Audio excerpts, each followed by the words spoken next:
Hello guys, welcome to another blog. তো আজকে আমি আমার একটা অপছন্দের জায়গাতে চলে যাব। কোথায় সেই জায়গাটা সেটা ভিডিওটা দেখলেই বোঝা যাবে।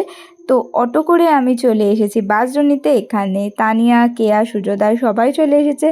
একেবারেই সাডেন প্ল্যান, মানে আগে থেকে কিচ্ছু জানতাম না। তো রাস্তায় যেতে যেতে একটা আলু কাবলির দোকান পড়েছে। আমাদের হ্যাংলা আর ক্ষুধার্ত মন সেই দোকানটার উপরে ঝাঁপিয়ে পড়েছে আমরা সবাই মিলে। এই দুই ব্যক্তির ভীষণভাবে সর্দি লেগেছে, তাও রাত্রেবেলায় টক খাবারটাও তাদের কাছে মাস্ট।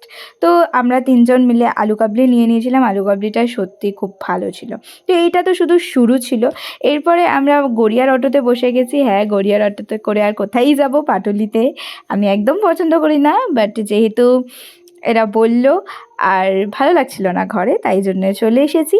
তো রাত্রির বেলায় আমার কখনো পাটুলিতে আসা হয়নি। এসেছি আগের দিনের বেলায় এসেছি, রাত্রির বেলাতেও এসেই গেলাম অবশেষে। তো রাস্তাটা মোটামুটি ফাঁকাই ছিল, খুব একটা ভিড় ছিল না। এই জন্য আমি, তানিয়া, কেয়া, সুজাতা সবাই একটুখানি হাঁটাহাঁটি করছিলাম। তো হাঁটতে হাঁটতে পাটুলির যে জায়গাগুলো খুব ফেমাস, সেখানেই চলে যাচ্ছিলাম। তার মধ্যে একটা তো খুবই বিখ্যাত, নচিকেতার চায়ের দোকান।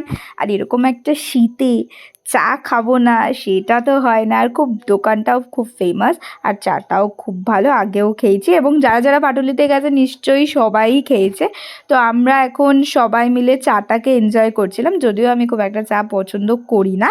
তাও যেহেতু শীতের সাথে চাটা একদম খাপ খেয়ে যায়, তাই জন্য আমরা আড্ডা মারছিলাম, গল্প করছিলাম, ছবি তুলছিলাম। করতে করতে অনেকটা টাইম কেটে গেছে। তারপরে আমাদের টাইমিং হয়েছে স্ন্যাক্সের। তো আমরা স্ন্যাক্স খেতে চলে এসেছি। তো ফার্স্টেই আমরা নিয়েছিলাম হচ্ছে ক্রিসপি চিকেন, যেটা টেস্ট দুর্দান্ত ছিল। তারপরে এসে গেছে ড্রামস অফ হেভেন। এটা আমার খুব ফেভারেট একটা ডিশ, মানে আমি খুব পছন্দ করি খেতে, খুব টেস্টি ছিল। তো তারপরে এই সব খাবার পরে চলে এসেছে মোমো পিৎজা। এইটা আমি কখনো আগে ট্রাই করিনি, ফার্স্ট টাইম ট্রাই করলাম। বাট আমার ব্যক্তিগতভাবে খুবই ভালো লেগেছে, কারণ মোমো আর চিজ দুটোরই কম্বিনেশানটা বেশ ভালো ছিল। আর দেখতেও বেশ চিজি চিজি হয়েছিল, খেতেও কিন্তু তেমনই দুর্দান্ত ছিল। কিন্তু সমস্যাটা হয়েছিল এটা 2 প্লেট নেওয়ার কারণে আমাদের পেট অলমোস্ট ফুল হয়ে গেছিলো। তাও কিন্তু আমরা চেষ্টা চালিয়ে যাচ্ছিলাম খাবার পর। খাবারটা কিন্তু আমরা থামিয়ে ফেলিনি, এখানেই শেষ হয়নি খাবারটা। তো যাই হোক, তারপরে আমার একটু শরীরটা খারাপ করছিল। দুজন মিলে আমাকে বিশাল প্যাম্পার করছিল ওই সময়তে। আমাকে ফিশ ফিঙ্গার দিয়ে প্যাম্পার করা হচ্ছিল। ফিশ ফিঙ্গার খাবার পরে আরেকটা তন্দুর চিকেন নেওয়া হয়েছিল, কিন্তু যেটা ক্লিপ নেওয়াটা আমার পক্ষে আর সম্ভব হয়নি। এখানে আমি আর তানি পার্টনার একটু ঢং করছিলাম। অ্যাকচুয়ালি আমি যেহেতু এইভাবে চুল বেঁধেছি, তো স্ত্রীর সাথে আমার একটা সিমিলারিটি খুঁজে পেয়েছে, তো সেটাই বলছিল।